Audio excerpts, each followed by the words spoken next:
الرجيم بسم الله الرحمن الرحيم إلى حضرة النبي المصطفى محمد صلى الله عليه وسلم وعلى آله وأصحابه وأزواجه وذرياته وأهل بيته ولمن دخل في بيت الكرام أجمعين ثم خصوصا إلى شيخنا كي حاج سحيمان بن حاج مختار ثم خصوصا شيخنا كي حاج علوي بن حاج محمد زين ثم خصوصا شيخنا كي حاج أحمد شرف الدين بن حاج عبد الغني ثم خصوصا شيخنا كي حاج أحمد بن حاج عبد الغني ثم خصوصا شيخنا كي حاج سلمان بن حاج مسعود بن حاج عبد الغفار بن حاج عبد الرحمن ثم خصوصا شيخنا كي شيخ كي حاشم بن حاج عبد الله بن حاج محمد ثم أحسن شيخنا كي حسن الحاج محمد طيب وكي بن سعيد بن حاج محمد طيب ثم أحسن شيخنا كي حاجي إسحاق بن حاج صالح وكي حاجي معاذ بن حاج ستير ثم أخرجنا بكم زبير بدر مصطفى وجميع المشايخنا في الدين ثم أحسن جدي كي حاجي مجيب بن حاج سلم بن صالح بن حاج جعفر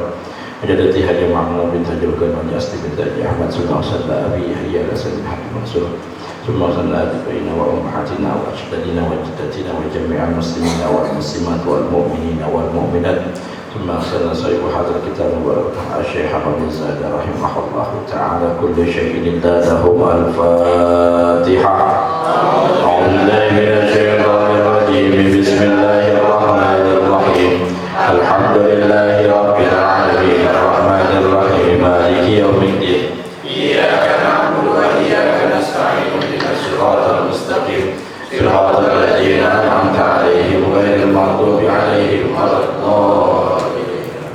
بسم الله الرحمن الرحيم الحمد لله رب العالمين وبه نستعين على أمور الدنيا والدين والصلاة والسلام على سيدنا محمد وعلى آله وصحبه أجمعين أما بعد قالوا سبحانك لا علم لنا إلا ما علمتنا إنك أنت العليم الحكيم ولا حول ولا قوة إلا بالله العلي العظيم رب اشرح لي صدري ويسر لي أمري واحلل عقدة من لساني يفقهوا قولي.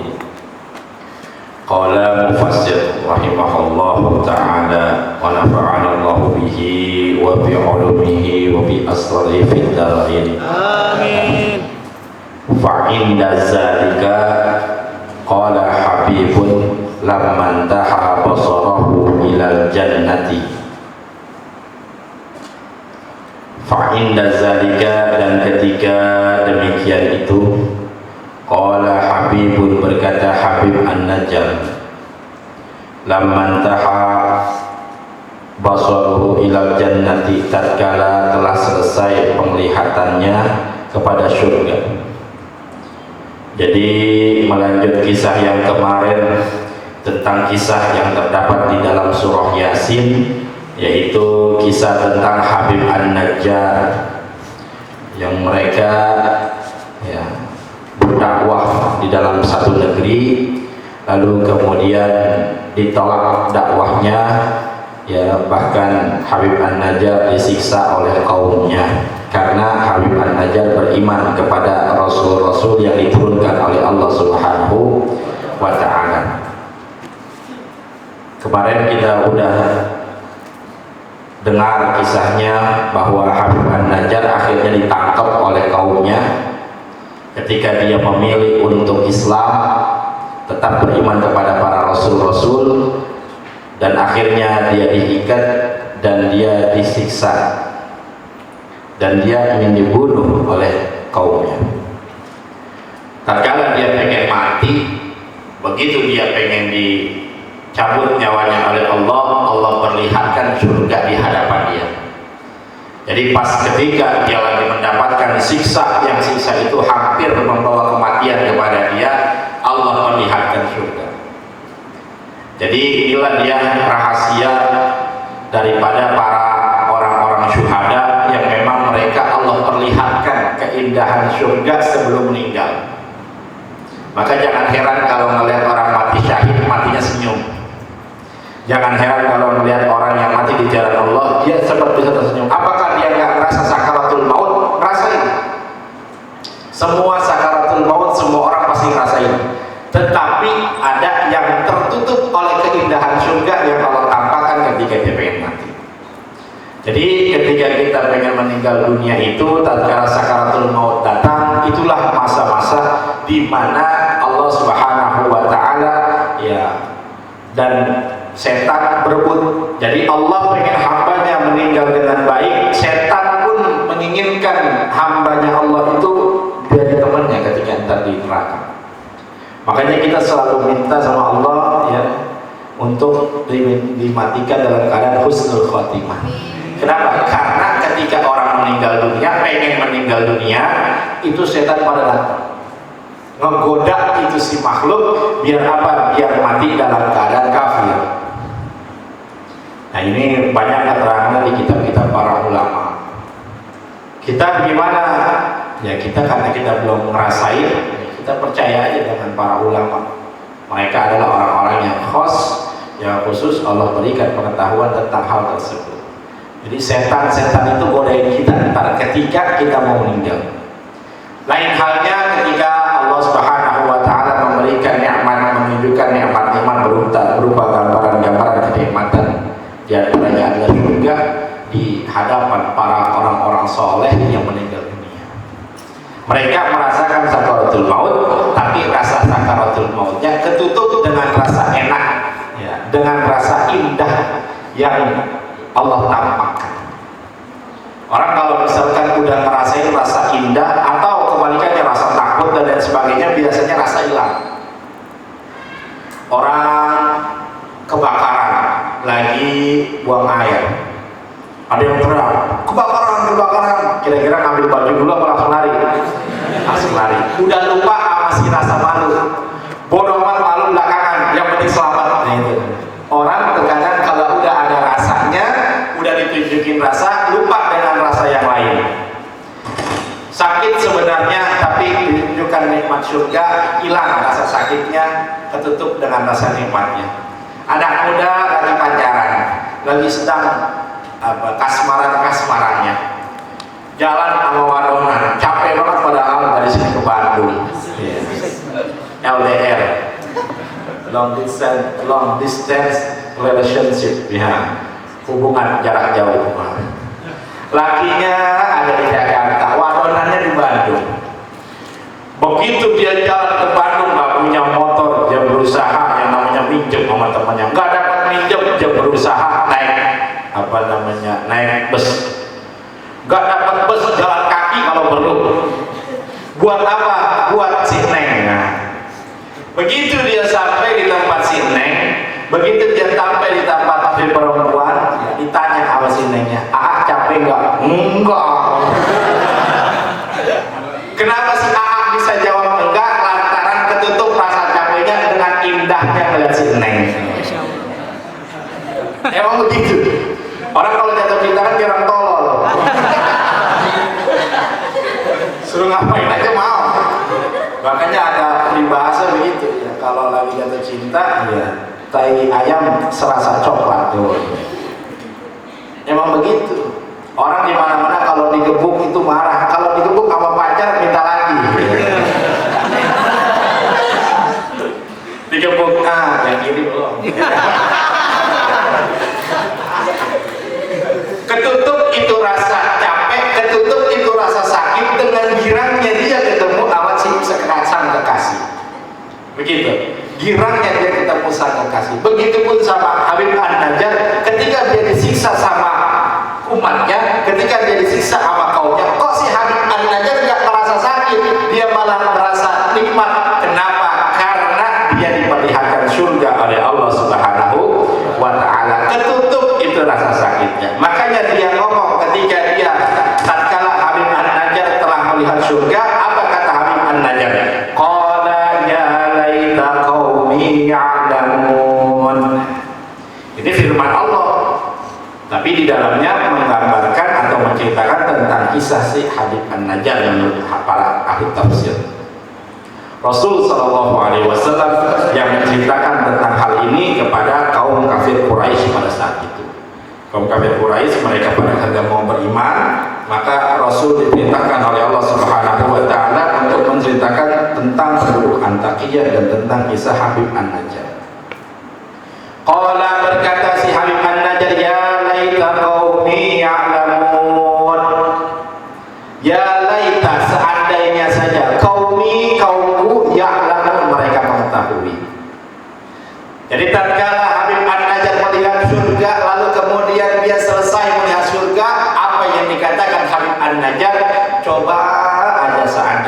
kaum saya tahu. Maksudnya tahu apa? Tahu tentang nikmat yang Allah berikan ketika dia mati dalam keadaan iman kepada Allah Subhanahu wa ta'ala. Bima ghafara li rabbi wa ja'alani minal mukramin.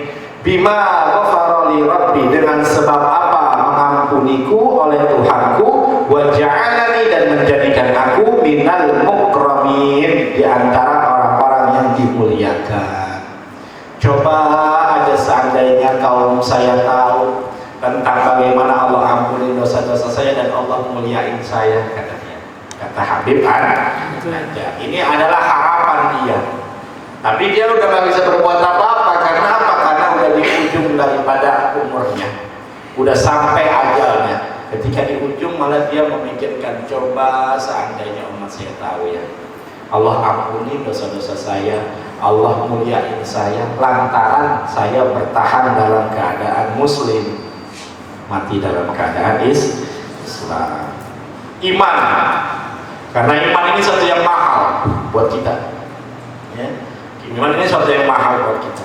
Makanya kita selalu minta sama Allah agar kita senantiasa mati dalam keadaan beriman, mati dalam keadaan Islam, dan dalam keadaan husnul khotimah. Itu kudu diminta. Gak bisa serta-merta kita tenang-tenang aja, gak bisa. Yang kayak begitu kudu diminta. Kenapa? Karena tidaklah seseorang dia mengatakan dia beriman kepada Allah lalu begitu aja gampang, enggak. Tapi Allah akan uji mereka. Begitupun sama Habib An-Najjar ini, misalnya ketika dia sudah melihat surga, diperlihatkan surga sama Allah, ya Allah, dia baru merasakan, ya seandainya aja kaum saya tahu. Ini menandakan bahwa bersihnya hati Habib An-Najjar. Ya, dia tahu kaumnya jahat, dia tahu kaumnya zalim, tapi dia tetap menyayangkan. Pengen sebetulnya kaum-kaumnya itu ikut masuk Islam. Pengen sebenarnya kaum-kaumnya itu ikut melihat surganya Allah. Tapi apa boleh buat ya, karena beliau udah gitu, beliau hanya bisa menyesali. Ya laita qaumi ya'lamun, coba seandainya ada kaum saya mengetahui. Tamanna habibun bi ayya'lama qaumuhu bi ayyi sababin ghafarallahu ta'ala lahu. Tamanna habibun, berharap Habib An-Najjar bi ayya'lama qaumuhu, dengan bahwasanya kaumnya mengetahui. Ya'lama fa'ilnya qaumuhu, dengan bahwasanya kaumnya mengetahui. Bi ayyi sababin, dengan sebab apa? Ghafarallahu ta'ala lahu, Allah Subhanahu wa ta'ala mengampuni dia. Wa akramahu, dan Allah Subhanahu wa ta'ala memuliakan dia. Liyarghabu fi dinil islami, agar mereka pengen di dalam agama Islam, mereka semangat untuk masuk agama Islam. Sebetulnya ini dari kata-kata ini, ya laita qaumi ya'lamun bima ghafara li rabbi wa ja'alani minal mukramin, ini adalah kata-kata harapan Habib An-Najjar bahwasanya seandainya aja ya umatnya tahu. Berarti ini tandanya kalau kata-kata kayak begitu ya, ini bertanda bahwa Habib An-Najjar mengharapkan, sebetulnya mengharapkan bahwa umatnya pada mengetahui, kaumnya pada mengetahui. Sebab Allah mengampuni dia dan Allah muliain dia, itu sebabnya dengan apa? Karena sebabnya adalah Habib An-Najjar mati dalam keadaan Islam. Biar apa mereka tahu? Mereka tahu biar mereka pengen, biar ghabu fil islami, biar mereka pengen ke dalam agama Islam. Jadi kan kita begitu, kalau kita ada kata-kata harapan, kalau kita ada kata-kata yang coba seandainya aja lu tahu, itu kan berarti sebenarnya ada harap, ada keinginan. Kita pengen dia tahu. Coba seandainya lu tahu kok demen sama lu. Nah, ada begitu. Ya santri, ya namanya santri, pengen pacarin, dapet diomelin sama ustaz.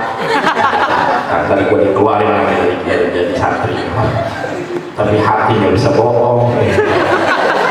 Setiap bertemu dia berteduh kencang. Kalau lagi ngobrol keringetan, serba salah, salah tingkah dan lain sebagainya. Dalam hati dia ngomong, coba ada seandainya lu tahu ya. Berarti apa? Sebenarnya ada harapan, yaitu berharap bahwa dia tahu bahwa aku mencintai kamu. Anak muda berarti.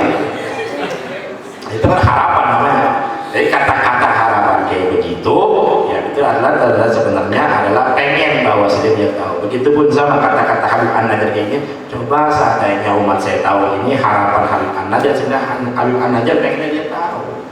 Ya begitu ya. Itu gambarannya, contohnya ya. Falamma qutila Habibun, dan tatkala dibunuh Habib An-Najjar, tatkala Habib An-Najjar dibunuh oleh kaumnya, ghadaballahu ta'ala alaihim, Allah subhanahu wa ta'ala murka kepada mereka. Ghadaballahu ta'ala alaihim, Allah subhanahu wa ta'ala murka kepada mereka, pada umat, pada kaum Habib An-Najjar. Wa ajjala lahum an-niqmata, dan Allah segerakan bagi mereka an-niqmah, siksaan. Ya, nikmah pakai qaf, nikmah pakai qaf itu artinya siksaan. Kalau nikmah pakai ain itu artinya nikmat, nikmat. Nikmah pakai ain, nikmah. Tapi kalau nikmah pakai qaf artinya siksa. Ya, jangan salah.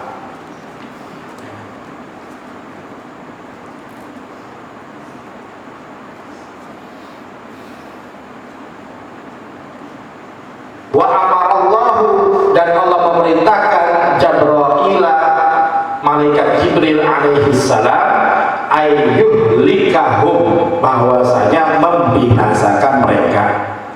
Firman-Nya ahlaka yuhliku. Jadi ayyuhlikahum, dan Allah memerintahkan malaikat Jibril untuk membinasakan mereka. Jadi Allah perintahkan Jibril, wahai Jibril, binasain kaumnya si Habib An-Najjar. Jadi memang kalau umat-umat terdahulu, kaum-kaum terdahulu, mereka khianat kepada para nabinya, bahkan sampai nabi-nabinya dibunuh, itu Allah langsung bayar cash, langsung disiksa. Umat Nabi Nuh udah berdoa, udah capek bahasa kita, udah semuanya dikerahin, tapi ya umatnya masih pada Mesir, maka Allah turunin bencana, mati semuanya. Kaum Nabi Lut, kaum Sodom, begitupun mereka udah kelewatan kelakuannya, Allah turunin azab. Kaum Nabi Musa, ya mereka udah kelewatan karena Nabi Musa, Allah turunin azab, habis semuanya pada.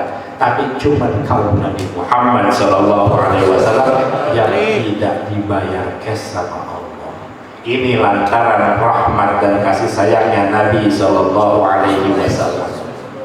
Ya, karena Nabi rahmatan lil alamin, rahmat untuk sekalian alam, maka Allah Subhanahu wa taala sangat mencintai Nabi Muhammad SAW. Allah pun mendengarkan daripada ya doa-doa Nabi Muhammad SAW. Karena Nabi Muhammad selalu beliau itu selalu mikirkan umatnya. Jika mau mati aja ummati, ntar umat saya gimana? Umat saya gimana? Sampai ketika lagi beliau sakaratul maut, beliau tanya sama Jibril.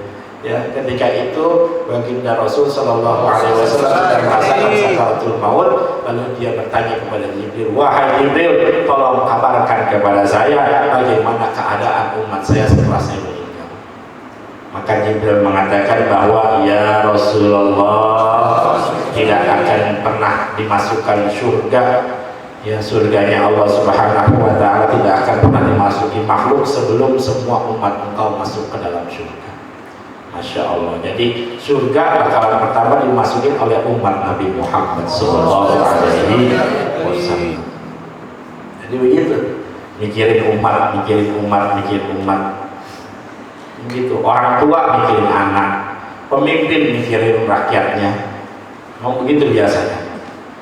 Maka Habib An-Najjar pun ketika dia pernah dibunuh, dia sebenarnya masih berharap pada umatnya biar bisa tahu. Tapi karena memang udah nggak bisa lagi, udah akhirnya dia tetap dibunuh, maka Allah perintahkan malaikat Jibril buat membinasakan mereka. Dibinasain langsung, dibayar cash langsung di dunia. Faja'a Jibril alaihi salatu wassalam, maka datang malaikat Jibril alaihi salatu wassalam bi amrillahi ila babil madinati, dengan perintah Allah Subhanahu wa taala, ila babil madinati, ke pintu kota. Maka pintu kota Antakiyah itu didatangi oleh Jibril, fa akhadha misra'aihi, lalu Jibril mengambil dua ujungnya, misra'aihi. Jadi kalau seandainya ini kota, ini Jibril, ya, lalu kemudian dipegang sama Jibril itu dua ujung matanya dipegang. Ya, jadi Jibril itu besar, ya, malaikat itu besar. Bahkan dikatakan bahwa kalau malaikat itu ada yang besarnya, ya malaikat itu besar, ada yang besarnya satu sayapnya itu bisa menutupi bumi. Nah, berarti kan gede banget.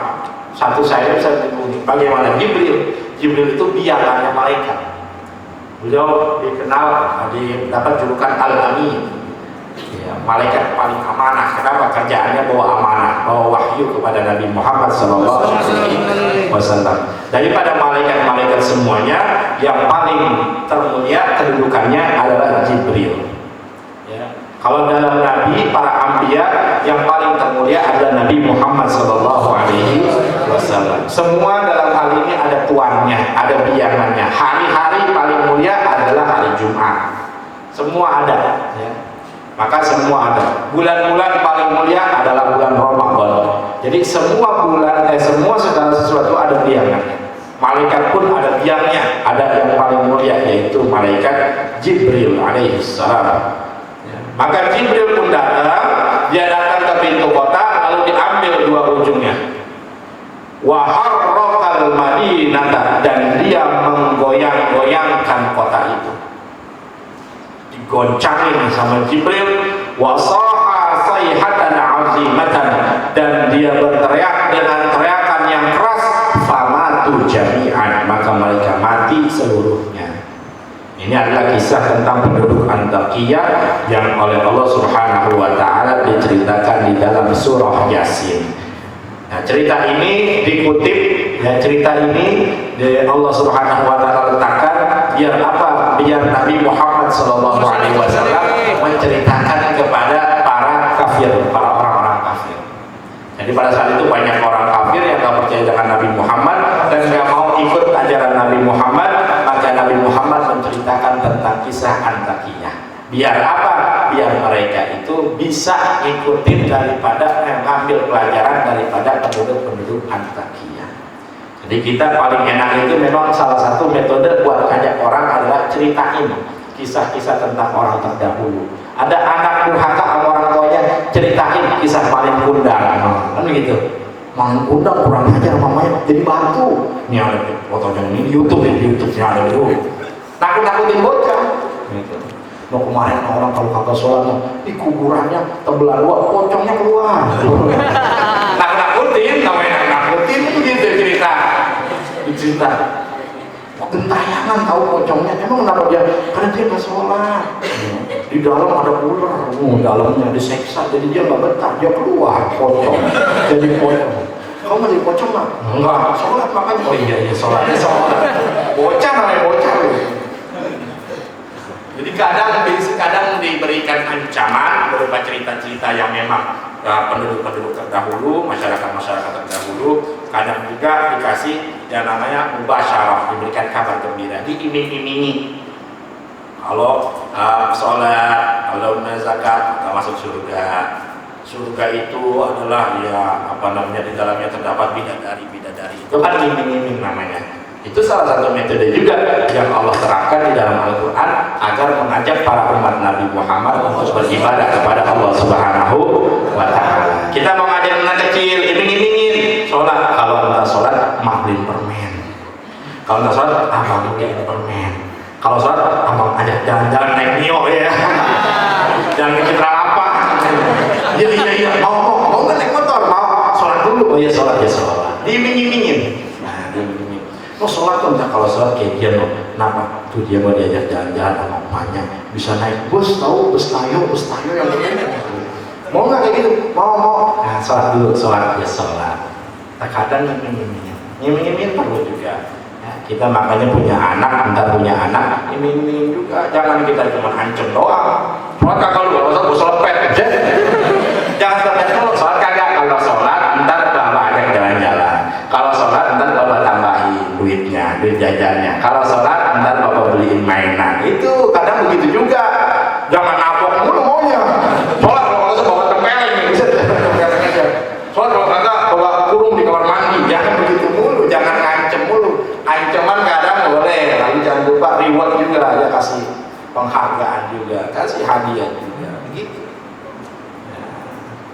Jadi itu dia ya. Itu adalah sebuah metode dari Allah Subhanahu wa taala ketika Nabi Muhammad SAW bingung buat nyampaikan kepada para umat kafir Quraisy pada saat itu, maka Allah turunkanlah surat Yasin yang diantaranya di dalamnya ada cerita tentang penduduk Antakiyah, tentang kisah Habib An-Najjar. Wa ma anzalna ala qaumihi wallahu a'lam bis-shawab. Al-Fatihah.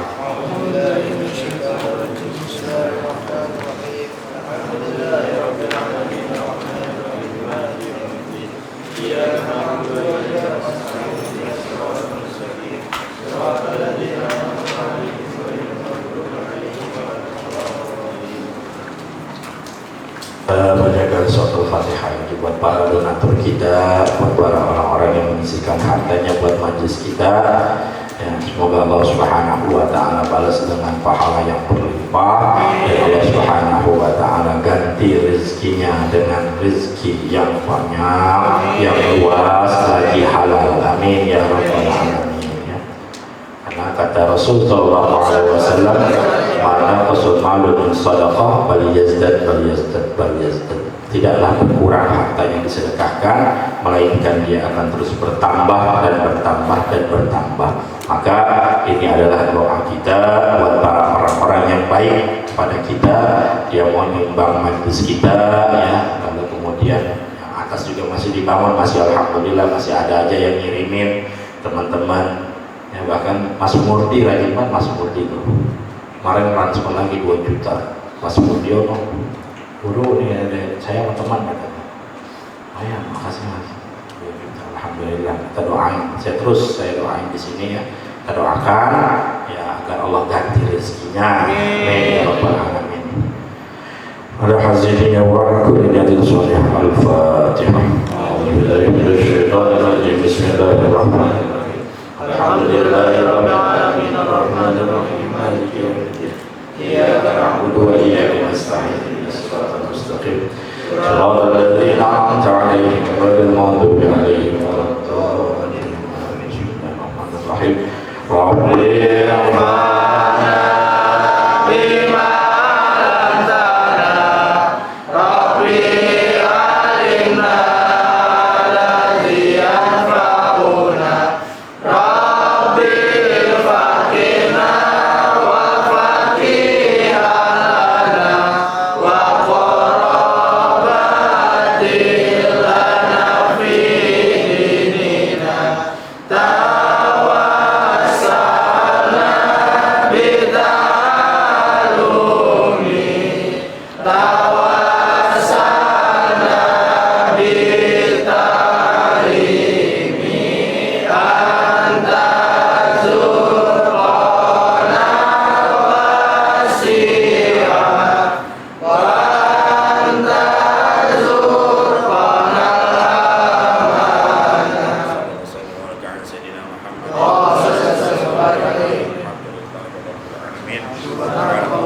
Amin.